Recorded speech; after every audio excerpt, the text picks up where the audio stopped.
I don't want to say I'm one of those people who are like, oh, I actually found out about this thing before I was popular or it was popular, but I did. I swear to God I did. And that is how I ended up knowing or got into Harry Potter. I swear to God I got into Harry Potter that way. So it was around the year 2000. It was 2001. I didn't like read much about the movie productions or whatever, so I didn't know. So, fifth grade, I just was in my library, the school library. I was looking around. I read the majority of the books at the library, and I like went all the way back. It wasn't a very small school, very big library, so there was limited books to read. But one day I just went into the library and I saw, well, what's this? What's this? Harry Potter and the Philosopher's Stone. I'm like, I don't know anything about this. I just read the summary and that's it. I'm just gonna go ahead and read this. It took me about a couple of weeks, a week or two, just to get through the book because I was in the fifth grade. 200 pages was pretty much like a doorstopper to me. Like today, 200 pages is nothing because I could, yeah, it's nothing after reading several Stephen King doorstoppers.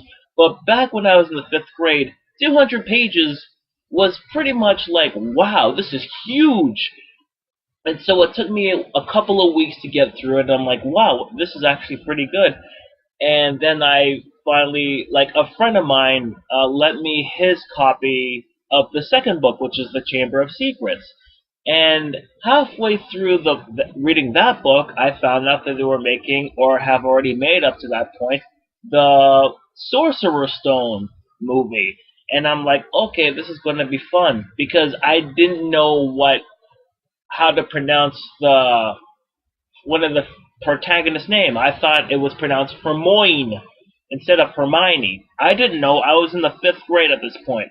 And at this point, I think like the fourth book, there were four books so far, so I'm like, okay, fine, I'm just going to go for it.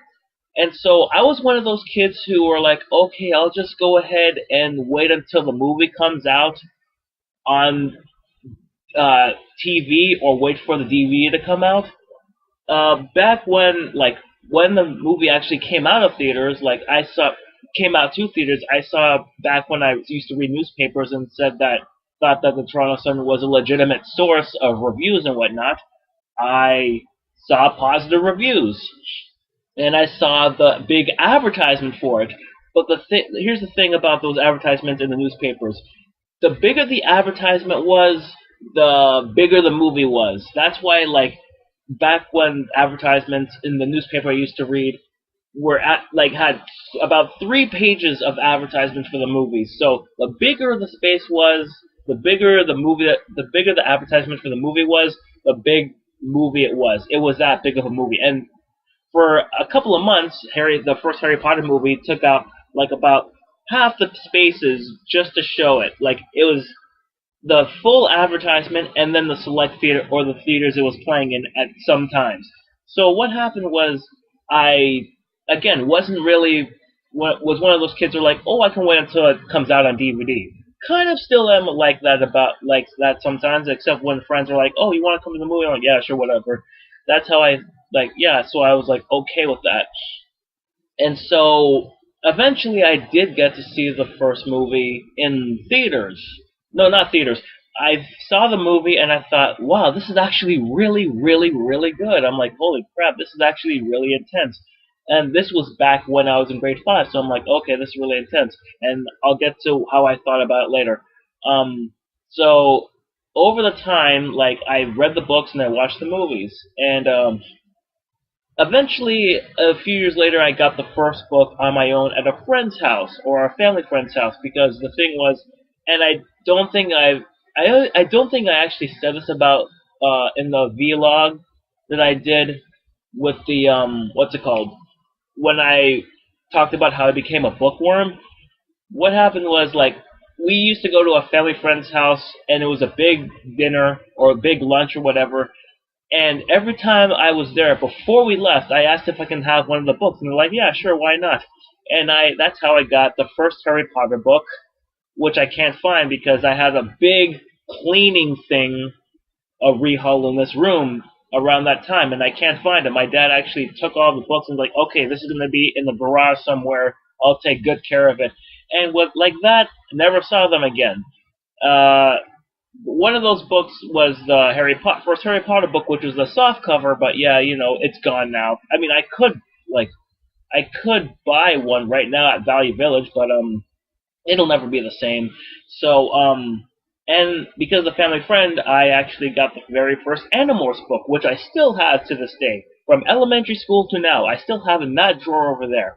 So, with the Harry Potter books, the second one I brought from a friend, and then I skipped to the fourth one because I thought, okay, well, whatever.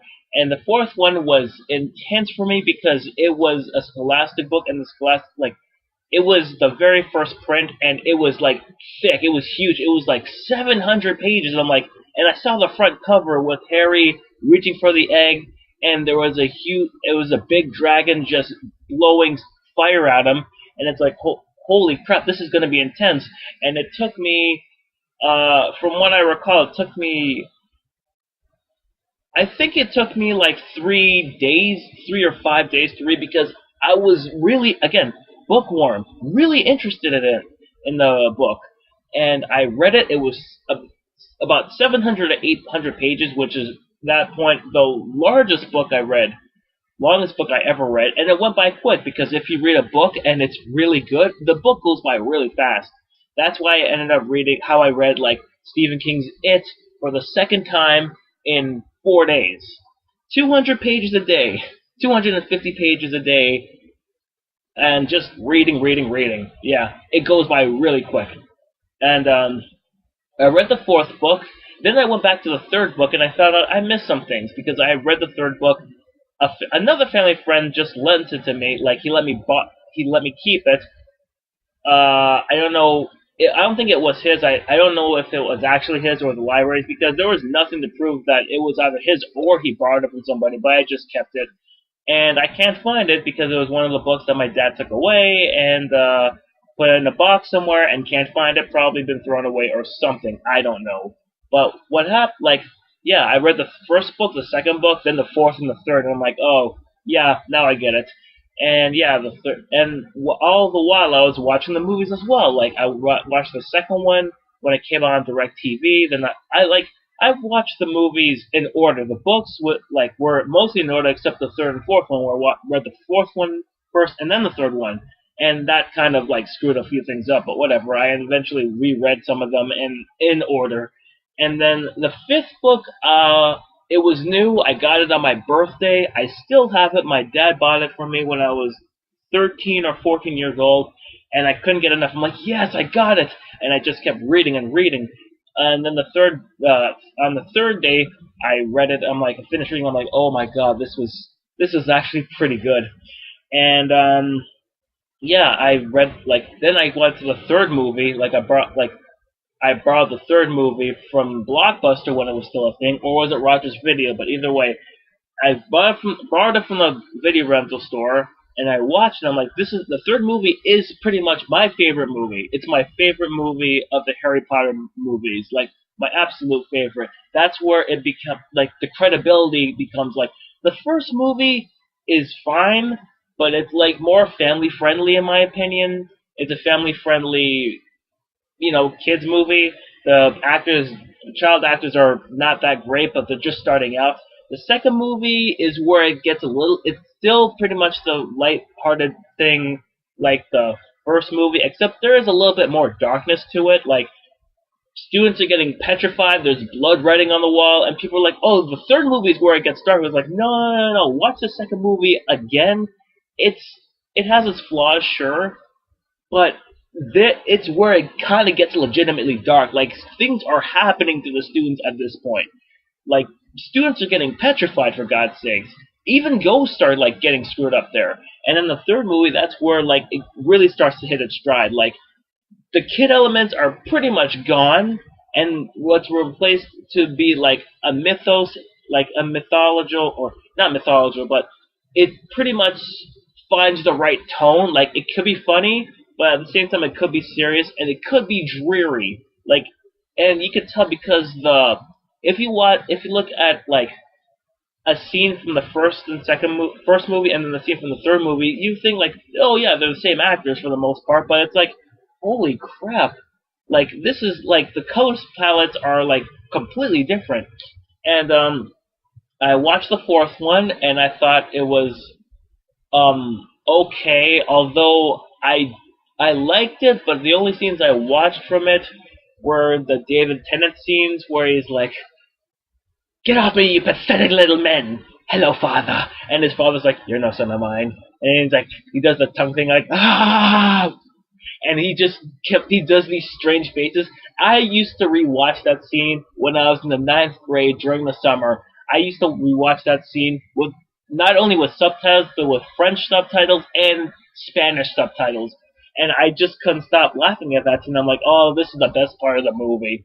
And the fourth movie is where shit really goes down. Like a student is dead, and it's like, yeah, this is actually real. Oh shit, things are going down. And yeah, I have a friend who doesn't like. There are people out there who are like, oh, it changed so much in the later movies from the books. I'm like, yeah, I understand, and I don't really like the later book movies as much as I should, but you know, it's totally fine if you don't like it. It's opinions, and I like the books as they are. I like the movies how they are, although there are some that I would watch more than others. But you know, it's a thing. It's a different thing. It's one or the other, and yeah, there are some things that they take out of the movies, but you know, sometimes I don't really care that much until if I read the books again, it's like, yeah, yeah, I can see that.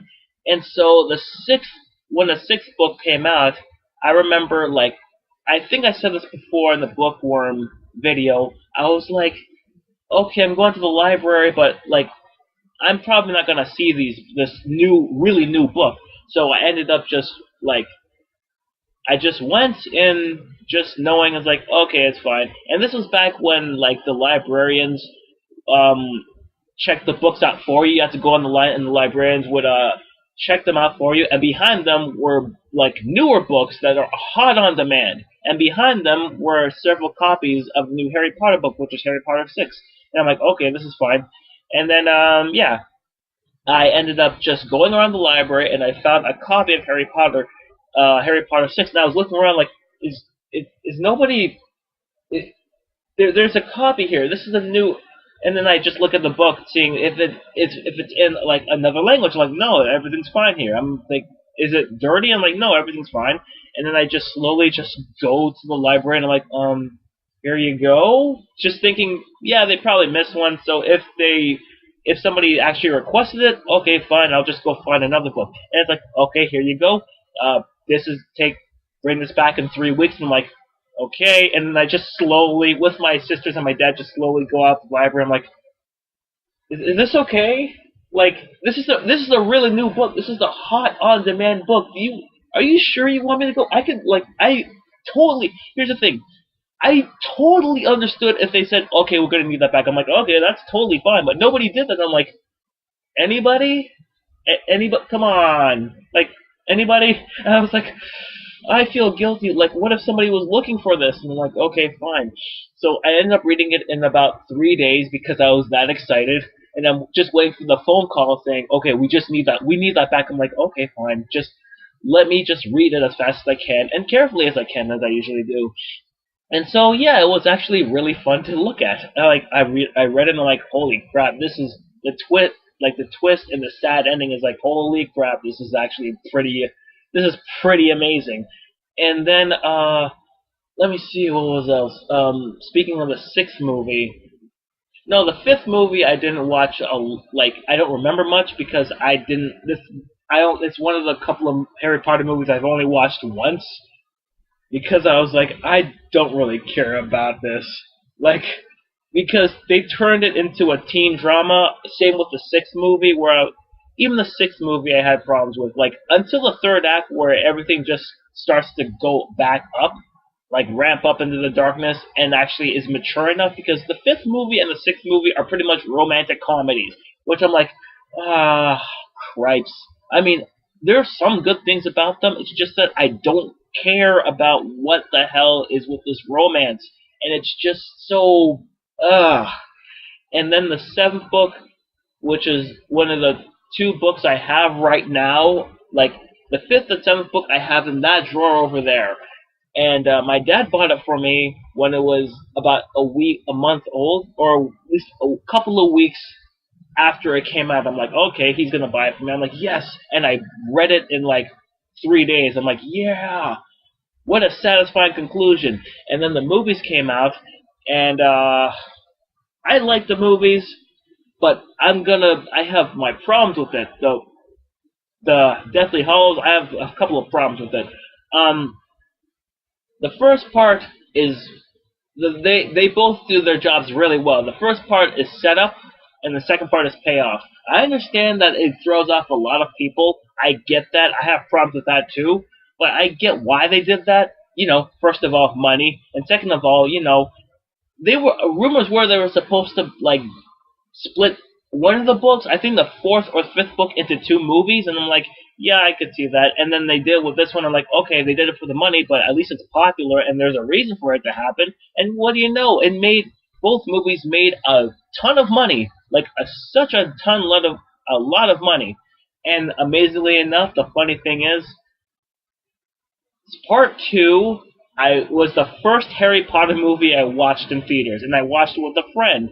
And I remember, I don't remember the exact date, but before we left, I forgot what day it was, but I made an Amy Winehouse joke before we left for his house for the theater, and he's like, oh, you can't make those jokes. Amy Winehouse died. And I'm like, wait, I'm sorry, what? And he's like, no, she died. She died like today or yesterday. I'm like, wait, what the hell? What did I miss? And I'm like, well, I made it a too soon joke. So yeah, the day Amy Winehouse died was the day I watched my very first Harry Potter movie in the theaters. And there was a newspaper article which was pretty much like a one-panel comic which actually encapsulates like pretty much, I think, the 10 years of Harry Potter movies that came out. Like, it was split into two sections in the panel. One of them was a flashback to 2001, where little kids are in line for the first Harry Potter movie, and then the second half of the panel was pretty much 2011, with the same kids from the first panel grown up 10 years later, and they're watching the last Harry Potter movie. I'm like, oh my god, that is so cute and adorable and totally right. I'm like, I show that to a couple of friends who like Harry Potter, and they're like, yeah, that's totally true. And I remember one time, like, here's the thing. I feel really bad that the Harry Potter movies pretty much got better after they recast Richard Harris after he died. Or like it was the first two movies. He was in the first two movies before he died, and he's like, well, I did all these movies, but people are gonna remember me as Albus Dumbledore. And then the new guy came along. I forgot his name. He's a really good Dumbledore, and like he was part of the growing the beard moment of Harry Potter where they got good even though they had their flaws. And I was like, yeah, I really liked him. And I remember a friend of mine had a good point about him. Like, it was a point for Harris and not the other guy, because we were, like in high school, we were talking about Harry Potter during our lunch break, and she was like, well, I do like the new Dumbledore's fine, but the old Dumbledore actually is a lot more older, and you can see his age. Like, you could, like, with Richard Harris, he actually sounded a bit shaky, and you could see that he was really old. But with the new Dumbledore, he was pretty much like moving a lot, and he sounded a lot more deeper. And then what happened was, like, she actually made a good point when there was a part in the Goblet of Fire where Harry's waiting for Dumbledore after, like, he's in this room where he's waiting for Dumbledore after his name got cast in the Goblet of Fire, and then, like, Dumbledore's just going to him, and he's like, did you put your name in the Goblet of Fire? Did you put your name in the Goblet of Fire? And it's like, no, because he's really physical, and he's, like, moving really quickly. He's like, put your name in the Goblet of Fire. It's like, no, I didn't. It's like, that's scary. It's like, okay, fine. And like that's a good point. Like I like both of them, but I like the newer guy better, mostly because he had more time with his character, while Richard Harris sadly didn't, and he's actually a really good actor. Both of them are. Both of them do great jobs. But like, and back to the two part, Deathly Hallows Parts 1 and 2. Like, here's the thing. I really like Harry Potter. I do. I genuinely love Harry Potter. For its flaws and all, I know there are flaws. And recently, like a couple years ago, I watched the first one, and I like, oh, this is really childish. But then again, I did grow up. I'm watching this in my 20s, and it's like, yeah, I'm watching this in my 20s here, and it's childish, but, you know, as a kid, I didn't think it was childish. I thought this was really mature. And so that's why I'm kind of afraid to watch them again, specifically the first two. And I know the other movies have flaws because, you know,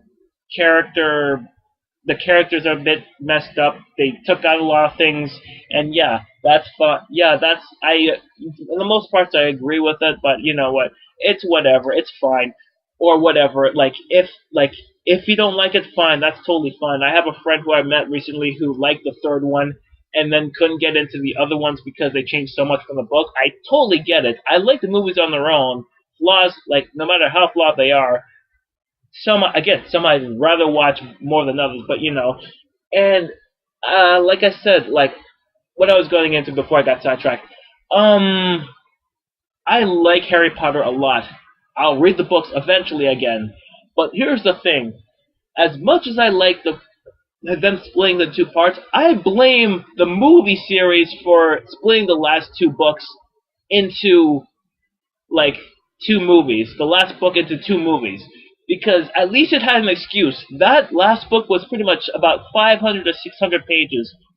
And they did it for money reasons, splitting them up, fine. They did it for money reasons, but they had a good reason. And it was a really good reason. Like, I think one of them made $1 billion at the box office. So they knew they were doing something right.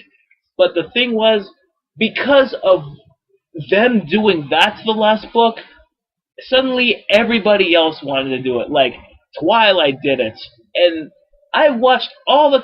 I'll get to Twilight later. Eventually, I'll get to how I got into Twilight later. But I watched all those Twilight movies twice, and both times I'm like, they didn't need to split this shit up. Like my sister said, no, the first part of Breaking Dawn is shit, and I agree because I watched for the second time. I watched all of them in a day, and it was fine for the first three, and then when I got to the fourth movie, which was Breaking Down Part 1, I'm like, oh god, this is boring. Nothing's happening. And then the fifth movie, that's when shit gets happening. Shit happens. It's stupid, and it's fun to look at. It's beautiful to look at. But you didn't need to split the second book, the last book into two movies. You can't do that. Because Harry Potter had an excuse. The later Harry Potter books are door stoppers. 500 and 600 pages. The Twilight books are pretty much like 300 or 400. You can make that into a movie. That's all you have to do. You can make that into one movie instead of just padding it out for money. Because the Twilight movies don't make like Harry Potter money. They don't make over $700 million. They make like what? 200, 300, about 500 tops. Not like $1 billion. And I know I gave a lot of shit about Twilight in like years ago, but at least they're very fun to watch, with the exception of Breaking Down Part 1, because that was painful for me. But again, back to what I was saying. I again love Harry Potter, but I blame that franchise for the trend of splitting the last book into two movies. Because I know you want to make money, movie studios, but you could at least just leave it alone. Leave the last book alone and make it its one movie. You know what? 2.5 hours. And it's like, well, like 2 hours tops. Like, if you can't fit everything in, find a way. Like, if Harry Potter can make a 2-hour movie, like 2-hour or over 2-hour movies, and cut some things out and still make it pretty much entertaining, despite the fan base actually not liking them because they cut up some things, then do it. Don't split into two parts just because Harry Potter did it and it was really successful.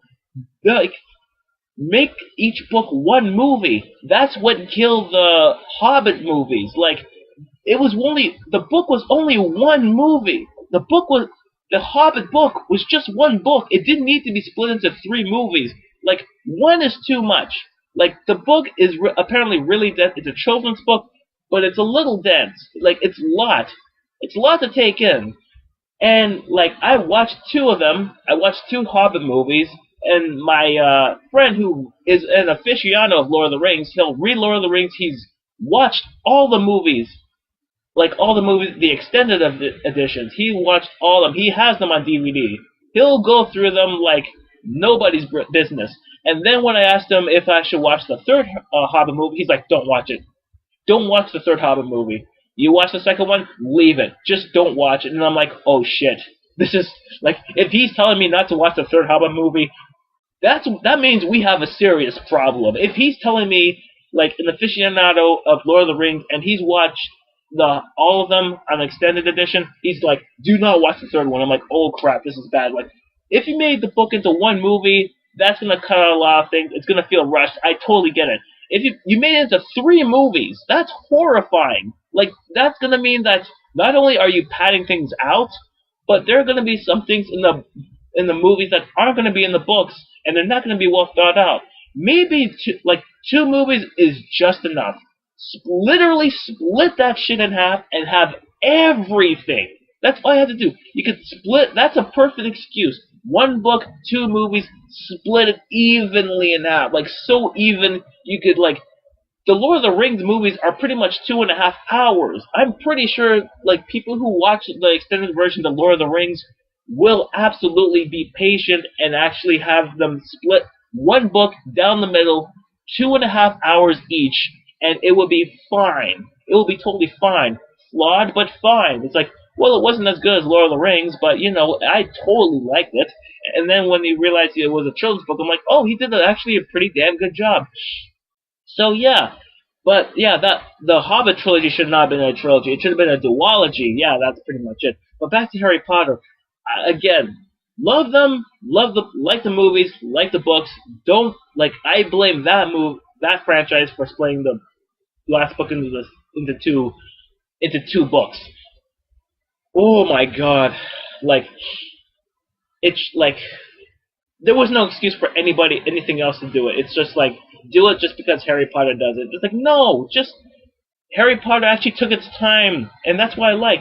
In the books, it took its time of getting there. It took its time of getting places, and it's actually a really interesting story with some intense moments, and very sad moments, and very scary moments, and also moments of levity, which is fine, but sometimes those moments go way too overboard, and that's why not many people really enjoy watching the movies, because they change so much, and I totally get it. I don't like some of the changes that are in the movies, but yeah, I like the movies. I really do like the movies. It's just that, take your time with them, and it's gonna be totally fine. And yeah, so as of right now, I haven't watched any of the Harry Potter movies in like 4 or 5 years. Like, the most recent one was recently, like, 2011. I watched the last two Harry Potter movies, parts 1 and 2 of the Deathly Hallows in a day. I'm like, yeah, I actually did it. Yes, I did it. I watched 2 Harry Potter movies in one day, and it's like, yeah, that's totally fine. I'm like, yes, that's totally fine. And yeah, from elementary school all the way to 2011, yeah, that was pretty good. That's my cutoff point, by the way. When they did the Cursed Child, I'm like, no, I'm not doing that. For me, it ended with the 7th book, and that's it. That's all I'm gonna say. Like, this, like, oh, the Cursed Child or the Golden Child or whatever, the new book, I'm like, no, I'm good. And the Fantastic Beasts, I'm like, no, I wasn't interested in the book. I'm not interested in the movies. Like, to me, those, like, the first Fantastic Beasts movie I hear is fine, like a breath of fresh air. And then the second movie is just pretty much pure garbage, I hear, but, that's neither here or there. I'm just gonna stick to my original 7. And, yeah, that's pretty much it. I'm just gonna say that's how I got into Harry Potter, 7 books, 8 movies, and still like them. And eventually, I'll look back and probably do another video of how I feel about the movies now. I would read the books, but I actually I'm trying to find the original Scholastic version, not the covers that were first released. The ones that were made for children, because I like it like that, not the new releases where it's like this is how young adult books are. Yeah, I'm a child at heart, but what are you gonna do? So yeah, that's how I got into the Harry Potter franchise. A flawed movie, a flawed series, but you know what? Effective. And it gave me good memories of just sitting outside my door at night, on a school night, and just flat out reading. Just reading the book with this light on, and just sitting out on my door frame and reading the first book. Yeah, yeah, yeah, takes me back. So until I do another how I got into thing, I will see you another time. So thank you. Take care.